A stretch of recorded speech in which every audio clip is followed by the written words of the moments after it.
Cabbage Manchurian செய்கிறதுக்கு தேவையான பொருட்கள்: மைதா மாவு, கார்ன்ஃப்ளவர், உப்பு, ரெட் சில்லி பவுடர், கேபேஜ் வந்து 1/2 kg எடுத்திருக்கேன், red chilli sauce, tomato sauce, ketchup, dark black soya sauce. அவ்வளோதான். 1/2 kg கேபேஜ் மஞ்சூரியன். இப்போ இதை வந்து நல்லா இது பண்ணிக்கலாம். கார்ன்ஃப்ளவர் வந்து 5 டீஸ்பூன் போட்டுக்கோங்க.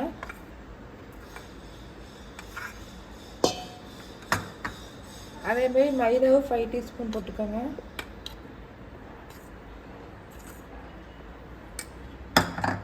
உப்பு வந்து தேவையான அளவு போட்டுக்கோங்க. ரெட் சில்லி பவுடர் வந்து காரத்துக்கு தகுந்த மாதிரி போட்டுக்கோங்க. இப்போ இதை நல்லா பிரட்டி விட்டுக்கோங்க.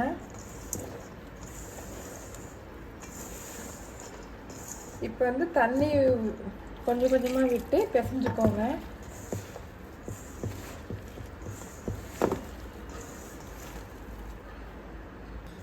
நீங்கள் மைதா மாவு, கார்ன்ஃப்ளவர் மாவு உங்களுக்கு தேவைக்கு போட்டுக்கோங்க. ஒரு சில அதிகமாக செய்வீங்க, ஒரு சில கம்மியாக செய்வீங்க, அதை நீங்கள் பார்த்து போட்டுக்கோங்க. இது வந்து ஈவினிங் ஸ்நாக்ஸு, குழந்தைங்களுக்கு ரொம்ப பிடிக்கும். நீங்கள் குழந்தைங்க வர்றதுக்கு முன்னாடியே இந்த மாதிரி கலக்கி பிசைஞ்சு எண்ணெயில் போட்டு பொரிச்சிட்டு குழந்தைங்க வந்ததுக்கப்புறம் சாஸெல்லாம் ஊற்றி செஞ்சு கொடுக்கலாம். இது ஒரு ஈவினிங் ஸ்நாக்ஸ் இருக்கும். தண்ணி வந்து கொஞ்சம் கொஞ்சமாக ஊற்றி பிசைங்க. அதிகமாக ஊற்றி பிசைஞ்சிங்கன்னா மாவு வந்து கொலன்னு போயிடும். உங்களுக்கு அந்த உருண்டை பிடிக்கிற ஸ்டைல் வராது. இங்கே பாருங்கள், இந்த பழத்தி பாருங்கள், உங்களுக்கு அந்த பதம் வந்துருச்சு. இப்போ நம்ம இதை வந்து எண்ணெயில் போட்டு பொரிச்சு எடுக்கலாம். எண்ணெய் ஊற்றி எண்ணெய் காஞ்சிருச்சு. இதை வந்து பாலாவும் பிடிச்சிக்கலாம். பாலாக பிடிச்சிங்கன்னா உங்களுக்கு டைம் ஆகும். போண்டா மாதிரி போட்டிங்கன்னா ஈஸியாக போட்டுடலாம்.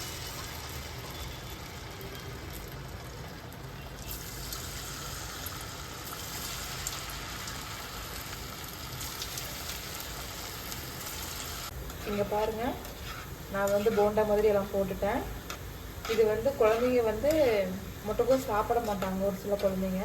நீங்கள் இந்த மாதிரி டிஃப்ரெண்ட்டாக செஞ்சு கொடுத்தீங்கன்னா குழந்தைங்க விரும்பி சாப்பிடுவாங்க. இந்த பால் நல்லா பொரிஞ்சு வந்ததுக்கப்புறம் நல்லா கிறிஸ்பியாக இருக்கும். ஏன்னா நம்ம வந்து கார்ன்ஃப்ளவர் போட்டிருக்கு இல்லையா, அதனால் ஒரு செம்ம டேஸ்டான ஒரு பால். இங்கே பாருங்கள், நல்லா பொரிஞ்சிருச்சு. இப்போ இதை நம்ம எடுத்து ஒரு பிளேட்டை ட்ரான்ஸ்ஃபர் பண்ணிக்கலாம்.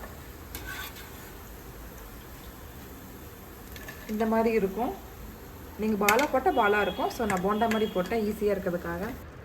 மிச்சம் இருக்கிறத நீங்கள் அந்த மாதிரி போட்டு எடுத்துக்கலாம். போட்டு எடுத்துட்டு நான் காட்டுறேன். இங்கே பாருங்கள், எல்லா பாலும் பொரிச்சு எடுத்தாச்சு. இப்போ மஞ்சூரியன் எப்படி செய்யுதுன்னு பார்க்கலாம். 2 டீஸ்பூன் கார்ன்ஃப்ளவர் மாவு போட்டுக்கோங்க. வாட்டர் கொஞ்சமாக ஆட் பண்ணிக்கோங்க. இப்போ இதை நல்லா மிக்ஸ் பண்ணுங்கள். இங்கே பாருங்கள், நல்லா மிக்ஸ் ஆயிடுச்சு.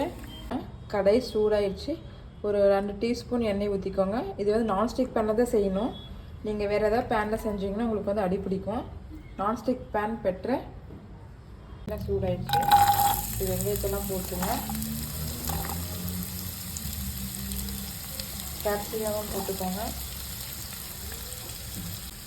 இப்போ வந்து வெங்காயம் கேப்சிகமும் வணங்கிறதுக்கு உப்பு போட்டுக்கோங்க. சீக்கிரம் உங்களுக்கு வந்து வணங்கிடும்.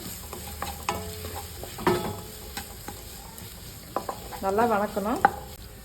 சோயா சாஸ் 1 டீஸ்பூனு ஊற்றிக்கோங்க. ரெட் சில்லி ஒரு 2 டீஸ்பூனு ஊற்றிக்கோங்க. டொமேட்டோ கெச்சப் ஒரு 3 டீஸ்பூன் ஊற்றிக்கோங்க.